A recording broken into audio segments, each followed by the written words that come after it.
Hello everyone, welcome back to my YouTube channel वांगशन and emotions. I hope आप सब अच्छे होगे, अच्छे नहीं तो हो जाओ यार। आज के पार्ट को स्टार्ट करेंगे, बट उससे पहले थैंक यू सो मच आप लोगों के कमेंट्स के लिए। मैंने सारे कमेंट्स को पढ़ा, मैंने रिस्पॉन्स नहीं दे पाया बट मैंने पढ़ा है सबको। एक्चुअली यहाँ पर सावन है एंड एज यू नो, तुम लोगों को मैंने बताया ही था कि कुछ टाइम पहले मेरे इधर कोई एक्सपायर हुआ है जो कि मेरी बहुत क्लोज थी।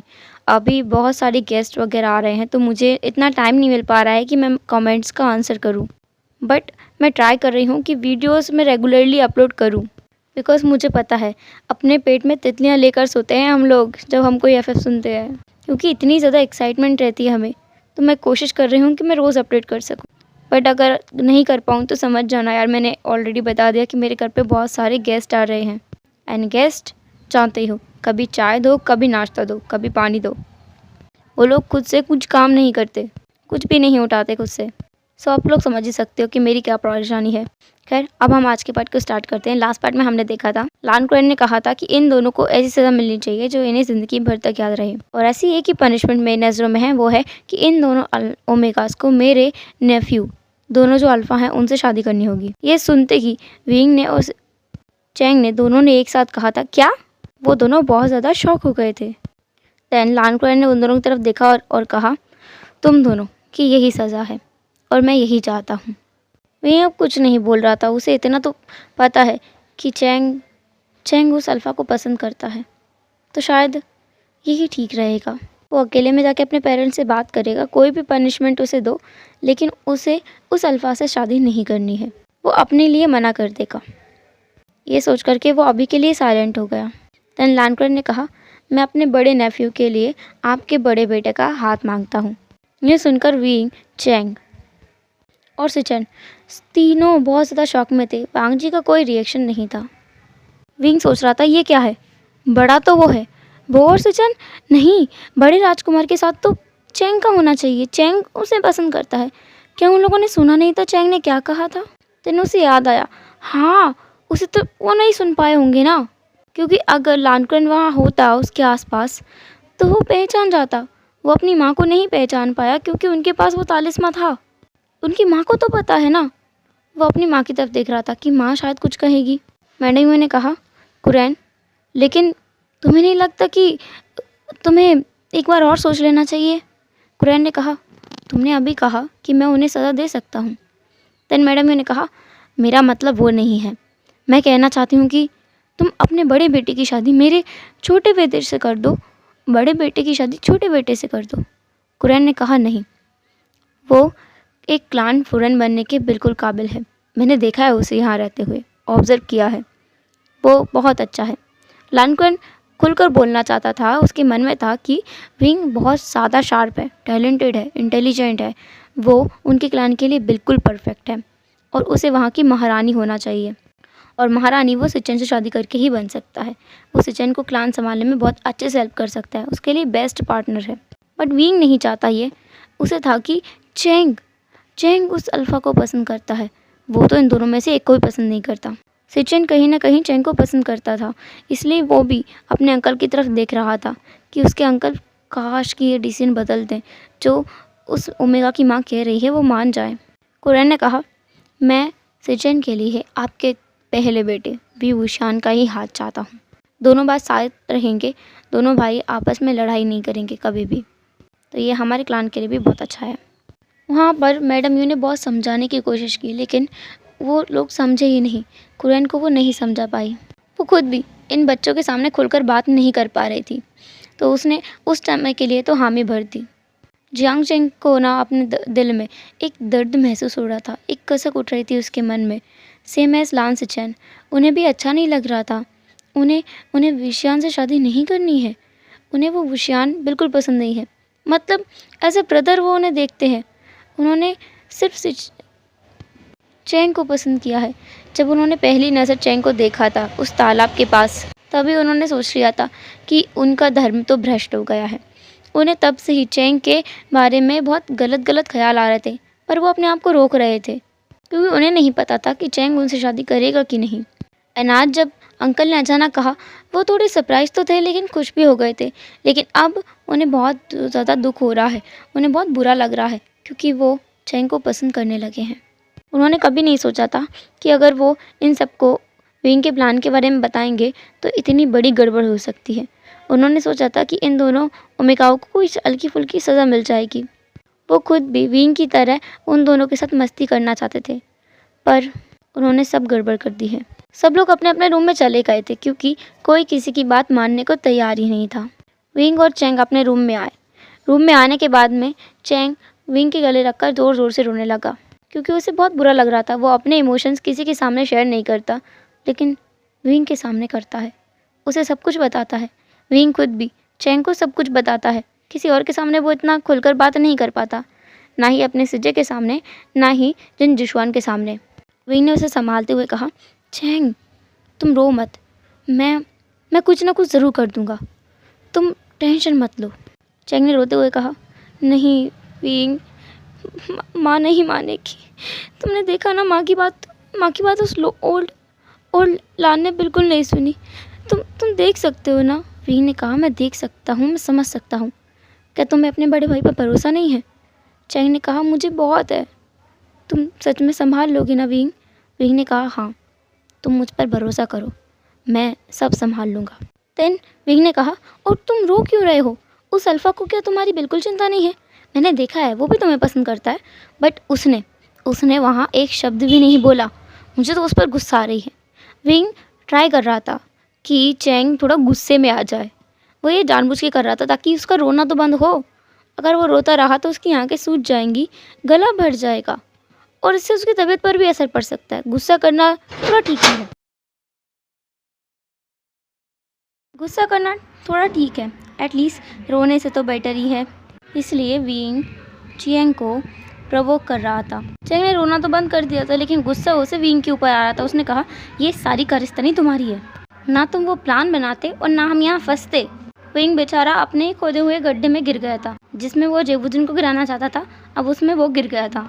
उसने चैंग को समझाने की कोशिश की थी, इसमें गलती उसकी नहीं है, लेकिन चैंग मान ही नहीं रहा था। कहीं ना कहीं विंग को भी पता था कि गलती उसकी ही है। दूसरी तरफ लान कुरन के रूम में मैडम यू और फेमिया थे। मैडम यू गुस्से में चिल्ला रही थी और फेमिया उनके हाथ को पकड़ करके उनको शांत करने की कोशिश कर रहे थे। लान कुरन खुद भी गुस्से में था। उसने कहा, मैंने कहा ना, ऐसा नहीं हो सकता। मैंने कहा है वू वुशन की शादी मेरे बड़े नेफ्यू के साथ ही होगी। मैडम यू ने कहा, क्या ज़बरदस्ती है? मैं नहीं करूँगी, तुम दोनों से नहीं करूँगी, लेकर चले जाओ अपने नेफ्यू को।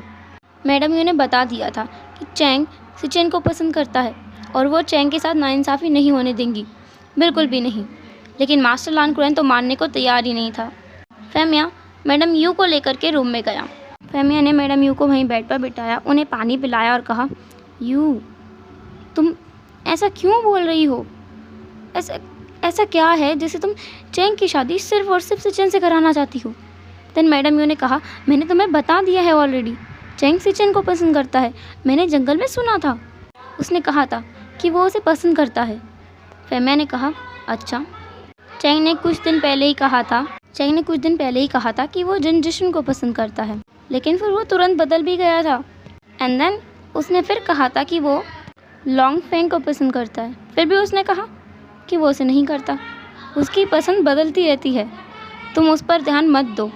तुम ये देखो कि इन दोनों अल्फा से अच्छा रिश्ता हमें कहीं नहीं मिलेगा। यू तुम समझती हो, हमारे दोनों बेटे कभी भी एक दूसरे से अलग नहीं रहे हैं। तुम्हें क्या लगता है ऐसे दो भाई मिलेंगे जो आपस में हमेशा मिलकर रहें, वो एक दूसरे से लड़ाई ना करें? तुम्हें लगता है कि हमें इन दोनों से अच्छे अल्फ़ा मिलेंगे, इन दोनों से अच्छे पावरफुल लोग मिलेंगे? मैडम यू ने कहा, बिल्कुल मिलेंगे।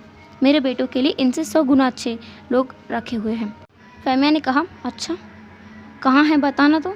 मैडम यू चुप हो गई। ये बात तो वो भी जानती हैं और ये बात सब लोग जानते हैं कि ट्विन जेट से ज़्यादा सुंदर और पावरफुल इस पूरे कल्टीवेशन वर्ल्ड में कोई और है ही नहीं, स्पेशली बैचलर तो कोई नहीं है, एंड उस एज का भी नहीं है कि वो उनके ओमेगा से शादी करें। और उन्हें 2 भाई तो बिल्कुल नहीं मिलेंगे एक फैमिली में जो पावरफुल भी हों, सुंदर भी हों, टैलेंटेड भी हों, अच्छी फैमिली से बिलोंग भी करते हों, और उन दोनों को रॉयल फैमिली से बिलोंग करना चाहिए। ऐसा तो कोई मिलेगा नहीं। फेमिया ने उन्हें समझाने की कोशिश की कि चैंग की पसंद बदलती रहती है, तुम्हें पता है ना, वो कभी कुछ कहता है तो कभी कुछ कहता है, वो कभी अपनी बात पर अड़ग नहीं रहता है। एंड शादी के बाद वो समझ जाएगा ये चीज़। सबसे बड़ी बात है वो एक दूसरे से कभी अलग नहीं होंगे, तुम समझ रही हो ना यू? मैडम यू ऐसा चाहती तो नहीं थी, लेकिन अगर उनका हस्बैंड कह रहा है तो ठीक ही होगा। तो वो मान गई। उन्होंने कहा ठीक है, मुझे थोड़ा टाइम दो सोचने के लिए। फ़ेमा ने स्माइल करते हुए कहा, तुम अपना टाइम लो और आराम से सोचो। ये बस भी जल्दबाजी का काम नहीं है। तुम पूरी तरीके से तसल्ली से सोच करके जवाब देना। हम एक रूम में देखते हैं, यहाँ पर लान सीजन बैठा है, उनके पास में ही वांग जी बैठा हुआ है। सीजन बोल रहे थे, वांग जी तुम सुनो, तुम कुछ कुछ करो भाई मेरे, मैं नहीं करना चाहता ये शादी। और वांग जी थोड़ा सरप्राइज था क्योंकि लेकिन फ़िलहाल के लिए उसे अपने भाई की परेशानी पर ध्यान देना है। उसने पूछा, भाई? वो अपनी आंखों से पूछने की कोशिश कर रहा था कि क्या हुआ है, क्योंकि उसे शब्दों से ज़्यादा बातें करना नहीं आता। सीजन ने कहा, मैं छोटे राजकुमार को पसंद करता हूँ, लेकिन मैं बिल्कुल भी बड़े राजकुमार से शादी नहीं कर सकता। तुम कुछ कर सकते हो? वांग जी ने थोड़ा सोचा और फिर कहा, भाई क्या हम अंकल से बात करें? सीजन ने कहा, नहीं, जब वो महारानी की बात नहीं मान रहे हैं तो हमारी बात कहाँ से मानेंगे? वो मेरी बात नहीं मानेंगे। तुम कुछ कर सकते हो तो बोलो। वांग जी ने कुछ भी नहीं कहा, वो कुछ नहीं कर सकता। देन इवनिंग में सबको उसी जियांग महल में बुलाया गया। वहाँ जाने के बाद अनाउंसमेंट की गई कि मैडम यू मान गई हैं। चैंग को तो विश्वास नहीं हुआ, उसकी माँ को तो सब पता है ना कि वो सचिन को पसंद करता है, वो मान कैसे गई? तो ये अनाउंसमेंट करने के बाद जब सब लोग अपने अपने रूम में चले गए थे, चैंग अपनी माँ से बात करने के लिए कहा गया। उसने बहुत पूछा, बहुत कहा कि माँ वो ये शादी नहीं करना चाहता, लेकिन उसकी माँ ने उसकी बात नहीं सुनी। उन्होंने कहा कि तुम्हारी पसंद बदलती रहती है, तुम कभी अपनी बात पर अड़े नहीं रहते हो, तुम एक बार के लिए हमारी बात मान के देखो, तुम कभी रिग्रेट नहीं करोगे। चैंग ने कई बार बात करने की कोशिश की, लेकिन मैडम यू ने उसकी बात नहीं सुनी। उससे कहा कि अपने रूम में जाओ और आराम करो, वरना तुम्हें पनिशमेंट दे दी जाएगी। बेचारा चैंग भी रूम में वापस आ गया। मैडम यू की भी इसमें कोई गलती नहीं है। उन्हें सुबह से ही फेमिया समझाया जा रहा है। तो मैडम यू के दिमाग में फेमिया की बातें बहुत अच्छी से बैठ गई हैं कि चैंग अपनी बात पर स्टेबल नहीं रहता है, वो बदल जाता है। उसे आज सिचन पसंद है तो कल वांग जी पसंद आने लगेगा। नेक्स्ट डे मॉर्निंग में ही लान कुरैन और उसके साथ में दोनों नेफ्यू वापस अपने लान क्लान चले गए थे। उनकी सगाई की डेट फिक्स करने के लिए उन्होंने डेट रख ली थी। वो 1 हफ्ते बाद की थी। वहाँ पर सब लोग लान क्लान में मिलकर के उन लोगों की सगाई की मतलब शादी की डेट फिक्स करेंगे और उसी दिन वो लोग सगाई की डेट भी फिक्स करेंगे। इस 1 हफ्ते में विंग ने, चैंग ने, दोनों ने मिलकर के अपने माँ बाबा को समझाने की बहुत कोशिश की। साथ ही साथ यानली ने और जिन जुशुआन ने भी कोशिश की। उन्हें भी उसके भाइयों की परेशानी दिख रही थी। विंग कह रहा था, माँ मैं चैंग के लिए उस इंसान से शादी कर लूँगा, लेकिन प्लीज़ आप चैंग के लिए इतना तो कीजिए। वो बड़े राजकुमार को पसंद करता है।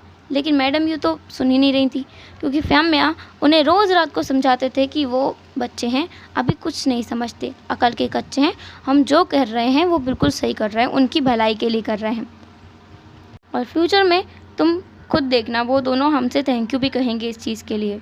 मैडम यू का मन तो अभी भी नहीं मान रहा था। उनका दिल कह रहा था कि वो गलत कर रही हैं, लेकिन फेमिया की बातें जैसे उनके दिमाग में अड़ गई थी। यानली भी बहुत ज़्यादा चिंता में थी अपने भाइयों के लिए, और जिन जुशुआन बेचारा, वो क्या ही कुछ कहता। इस हफ्ते में सबको ये भी पता चला कि जिन जुशुआन बहुत अजीब बर्ताव कर रहा है। वो कुछ बीयर्डी खाना खाने लगा है, बिल्कुल विंग की तरह। कुछ भी खा लेता है, कभी खट्टे के साथ मीठा, मीठे के साथ तीखा, और तीखे के साथ में चटपटा, चटपटे के साथ में कुछ भी जो उसको मिलता है। वो ज़्यादा से ज़्यादा सोता रहता है। और बेचारी यानली का हाल इससे उल्टा था। वो जो भी खाती थी सब बाहर आ जाता था, क्योंकि वो वॉमिट कर देती थी। उसे उल्टियों पे उल्टियाँ हुई जा रही थी। वो कमज़ोर महसूस करती थी, बहुत कमज़ोर। उसकी आंखों के नीचे डार्क सर्कल्स भी आ गए थे। उसे ठीक से नींद तक नहीं आ पा रही थी इस बीमारी की वजह से। डॉक्टर्स ने यानली की जांच को बहुत अच्छे से की, लेकिन उन्हें कुछ भी नहीं मिला। यानली अंदर से बिल्कुल सही थी, पर पता नहीं क्यों उसके साथ ये सब हो रहा है। सबका ध्यान विंग और चैंग पर इतना ज़्यादा था कि वो लोग जिन जुशुआन पर ध्यान देना ही भूल गए थे। उन्होंने ये चीज़ नोटिस ही नहीं की कि जिन जुशुआन को एक बार चेक किया जाए। 1 हफ्ते बाद लान क्लान में वो लोग चले गए, लेकिन जिन जुशुआन और यानली नहीं गए। यानली की तबीयत ख़राब थी, इसलिए जुशुआन भी नहीं गया। उनके साथ में विंग और चैंग भी गए थे। वहाँ पर वो दोनों क्लान मिले सब एल्डर्स ने मिल कर के उन चारों की मैरिज की डेट और सगाई की डेट फिक्स कर दी। सगाई तो नेक्स्ट डे ही रख ली और मैरिज एक हफ्ते बाद की। लॉन्गन को पता नहीं क्यों इतनी जल्दी थी। वो बोल रहा था जल्द से जल्द शादी होनी चाहिए, जल्द से जल्द शादी होनी चाहिए। लॉन्गन के मन में था कि कुछ ना कुछ गड़बड़ ज़रूर हो सकती है, क्योंकि उसे दिख रहा है उसका नेफ्यूज़ दोनों इस शादी से खुश नहीं हैं, क्योंकि लांसजन ने और वांगजी ने आकर के अपने अंकल से बात की है कई बार। लांसजन कह रहा था कि वो ये शादी नहीं करेगा, वांगजी भी कह रहा था वो ये शादी नहीं करना चाहता, लेकिन लॉन्गन उनको ज़बरदस्ती शादी के मंडप तक ले जाना चाहता है। नेक्स्ट डे सगाई हुई। सगाई के टाइम पर विंग और सिचेन, वांगजी और चेंग ये चारों ही खुश नहीं थे और मैडम यू के फेस पर एक फिक्स स्माइल थी, क्योंकि वो जानती हैं उसके दोनों बच्चे बिल्कुल खुश नहीं हैं। लेकिन वो क्या कर सकती है, फेमिया ने उन्हें बहुत समझाया है कि ये बिल्कुल सही है। अब सगाई के बाद से उन चारों को एक दूसरे को नहीं देखना था एक हफ्ते तक, और शादी लान क्लान में ही होगी। तो जांग क्लान वाले वापस नहीं गए थे, बल्कि वहाँ से और ज़्यादा डिसिपल्स, डॉरी वगैरह वहीं लान क्लान में मंगा लिया गया था। लान क्लान से भी भारी भरकम कपड़े, गहने, लत्ते, पैसे सब कुछ जांग क्लान में भेज दिए गए थे। जैसे कि मैंने पहले बताया था कि यहाँ पर ओमेगास को डोरी दी जाती है, तो लान फैमिली की तरफ से डोरी गई थी। हम शादी वाले दिन का देखते हैं अब। शादी वाले दिन, शादी से ठीक 4 घंटे पहले मैडम यू बहुत ज़्यादा परेशान है, फेमिया बहुत परेशान है और वो लोग इधर उधर देख रहे हैं, किसे ढूंढ रहे हैं पता नहीं, लेकिन बहुत ज़्यादा परेशान है। साथ ही साथ लान फैमिली का भी कोई दूसरा हाल नहीं है, वो लोग भी बहुत ज़्यादा परेशान हैं। वो लोग भी किसी न किसी को तो ढूंढ रहे हैं, लेकिन अभी दोनों फैमिली के पास इतना टाइम नहीं है कि किसी को रोक करके पूछ लें कि जांग फैमिली क्यों परेशान है। जांग फैमिली के पास भी इतना समय नहीं है कि वो लान फैमिली को रोक कर पूछ लें कि लान फैमिली क्यों परेशान है। जांग क्लान के मेंबर्स में जांग फैमिली कह रहे थे कुछ लोगों से, तुम लोग जांग क्लान जाओ और अगर वो मिले ना वहाँ तो उसे पकड़ के ले आना, उसके हाथ पैर बांध देना, मुंह बांध देना और उठा के यहाँ ले जाओ। ये लड़का सच में बहुत परेशान करेगा। सारे क्लान आ चुके हैं, हमारी बहुत ज़्यादा बेइज्जती हो जाएगी, हम क्या करें अब। यू ने कहा, मैंने पहले ही कहा था कि हम नहीं करते हैं, लेकिन तुम माने नहीं। मेरा मन पहले ही घबराया हुआ था। अब मेरा बच्चा अकेला कहीं चला गया है, पता नहीं वो कहाँ होगा, कैसा होगा, क्या कर रहा होगा। मैं क्या करूं, मुझे कुछ समझ नहीं आ रहा। तुम्हारी गलती है फेमिया। मैडम यू रो रही थी और फेमिया को ब्लेम कर रही थी। फेमिया खुद भी सोच रहा था गलती तो उसकी है, उसने सोचा था कि उसके बेटे खुश रहेंगे, और साथ ही साथ वो थोड़ा सेल्फिश हो गया था अपने क्लान के लिए। वो एज अ राजा सोच रहा था कि लान क्लान और जांग क्लान के बीच रिश्ते अच्छे हो जाएंगे तो उसे और ज़्यादा फ़ायदा होगा उसके क्लान को।